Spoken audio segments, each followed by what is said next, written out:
एक दिन की बात है कि सुखदेव कहते हैं कि ब्रज की ये जितनी गोपियां हैं ना, सब भगवान को पति रूप में प्राप्त करने के लिए माता कात्यायनी की पूजा करती हैं। हेमंत प्रथमे मासी नंद ब्रज कुमारिका। महाराज 84 कोस के ब्रज मंडल में रहने वाली जो गोपियां हैं ना, ये सारी गोपियां सब भगवान को पति रूप में पाना चाहती हैं। ये सुबह ब्रह्म मुहूर्त में उठती हैं। सुबह अर्थात ब्रह्म मुहूर्त मतलब 4 बजे। देखिए हर घर की व्यवस्था अलग है, दुकान मकान अलग है। भाई अब किसी का पति 11 बजे ऑफिस से आता है तो मैया वो 4 बजे कहाँ से उठ पाएगी? उसको तो भाई 6-7 बजे 8 बजे उठना है, नींद भी तो पूरी करनी है, कोई एक दिन की बात थोड़ी। लेकिन कहते हैं ना कि ब्रह्म मुहूर्त में उठने के बड़े फायदे हैं। अब पहला सबसे खतरनाक फायदा आपको बताएं, जिनको जिनको सुंदर होना है ना, वो सुबह उठना शुरू कर दें। ये मैं हंसी में नहीं कह रही हूँ। आप जब सुबह उठोगे ना और पैदल चलोगे ना, तो आपका स्वास्थ्य बढ़िया रहेगा। आपका सबसे बड़ी बात है, देखिए आपका चेहरा तभी सुंदर दिखेगा जब आप मन से सुंदर होगे। आप चेहरे से खुश तभी दिखोगे जब आप मन में खुश रहोगे, जब आपका दिमाग शांत होगा। आंतरिक सुंदरता ही बाहर की सुंदरता को बढ़ाती है। तो सुबह सुबह उठो, 4 बजे टहलने जाओ। इससे क्या होगा? आप मोटापे के शिकार नहीं होंगे, आपके भीतर कोई बीमारी नहीं होगी, हार्ट की बीमारी नहीं होगी, शुगर नहीं होगा, बीपी नहीं होगी आपको। और तो और आप दिन प्रतिदिन सुंदर होते चले जाओगे, चेहरे पे अलग ही चमक आपको दिखेगी।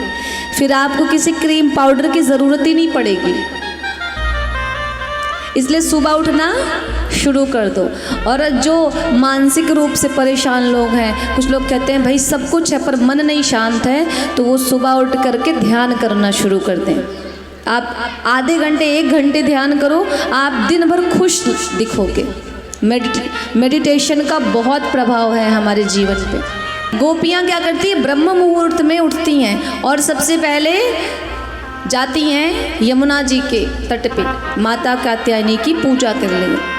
स्नान करती हैं, फिर माता कात्यायनी का ध्यान करती है। भगवान ने एक दिन देखा कि भाई इनके स्नान करने का तरीका बड़ा गलत है।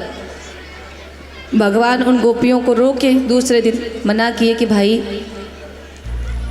आप पूजा करो ठीक है, सुबह उठो वो भी ठीक है, लेकिन जो आप स्नान करते हो ना यमुना जी में, इसका तरीका थोड़ा बदल दीजिए।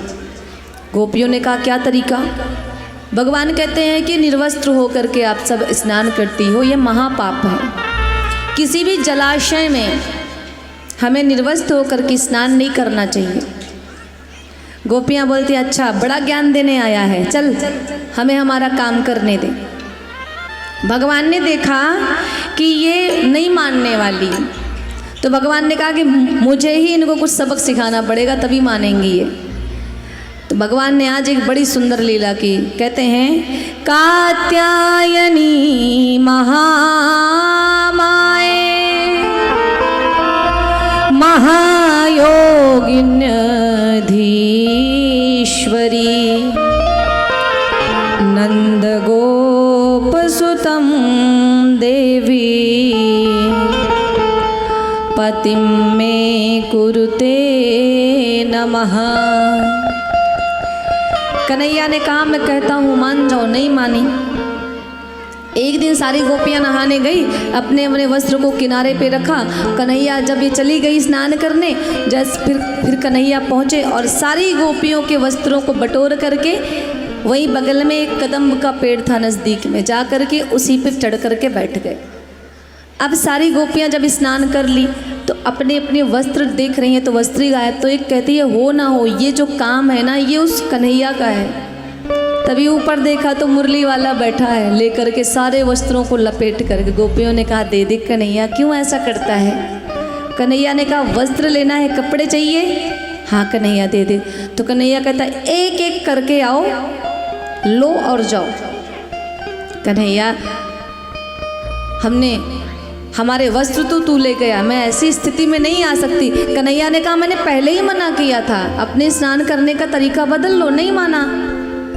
तो परीक्षित कहते हैं महाराज क्या कन्हैया ने जो ये चीर हरण की लीला की, क्या ये सही किया? भगवान ऐसा करेंगे तो हम सब क्या विचार करेंगे? तो सुखदेव जी कहते हैं कि पहली चीज़ तो हम सबके दिमाग में यही बात आती, क्योंकि हम बड़े बुद्धिमान हैं कि अरे कन्हैया ने ऐसा किया, ये तो गलत है, हम भी करेंगे, हम करें तो कौन सा पाप। तो महाराज जिस समय महाराज ने ये लीला की भगवान ने, उस समय भगवान बहुत छोटे थे। भगवान ने जब ये लीला की तो बहुत छोटे थे। अब छोटा बालक 5 वर्ष 10 वर्ष का बालक है तो उसके मन में क्या ही भाव होगा। तो सारी गोपियां एक एक करके गई, अपने अपने वस्त्रों को लिया। कन्हैया ने ये लीला क्यों की, क्या अपराध हो रहा था? कन्हैया ने कहा कि देखो पहला अपराध है लौकिक अपराध। आप स्त्री हो, आप खुले में बिना वस्त्रों के स्नान कर रही हो, मान लो कोई आ गया तो आप क्या करोगे? ये तो लौकिक अपराध है। दूसरा है धार्मिक अपराध कि जल के देवता हैं वरुण देवता, तो उनका अपराध होता है। इसलिए हमें जल में, जलाशय में निर्वस्त्र होकर के, वस्त्रहीन होके नहीं करना चाहिए।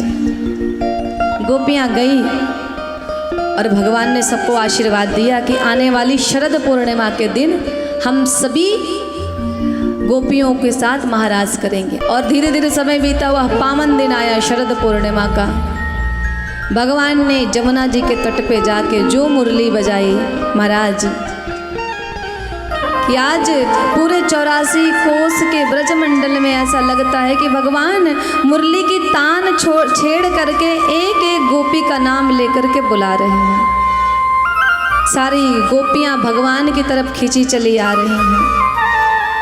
जब गोपियां गई तो भगवान ने सोचा कि एक बार इनकी परीक्षा ले ली जाए कि ये हमारे साथ महाराज करने के योग्य हैं कि नहीं। तो भगवान ने कहा गोपियों तुम आई क्यों हो? महाराज जब गोपियों से कहते हैं भगवान कि तुम क्यों आई हो, तो सारी गोपियां कहती हैं प्रभु पहले तो बुलाते हो और फिर बुलाने के बाद पूछते हो कि तुम क्यों आई हो। हम सब आपके प्रेम में पढ़ करके आए हैं। आज शरद पूर्णिमा की पावन रात्रि है। आज मेरे कन्हैया ने वेणु निनाद किया और सारी गोपियां पहुंच गई। कन्हैया ने परीक्षा लिया। इधर महाराज जब शुरू होती है तो गोपियों के मन में अहंकार आ जाता है, और जैसे ही अहंकार आया भगवान गोपियों के बीच से अंतर ध्यान हो गए। श्री जी को साथ में लेकर के, श्री जी को साथ में लेके चल रहे थे, तभी श्री जी के मन में भी अहंकार आया, तो श्री जी को भी छोड़ करके भगवान आज अंतर ध्यान हो गए। सारी गोपियों ने गोपी गीत गा करके भगवान को मनाया, और जब भगवान को मनाया तो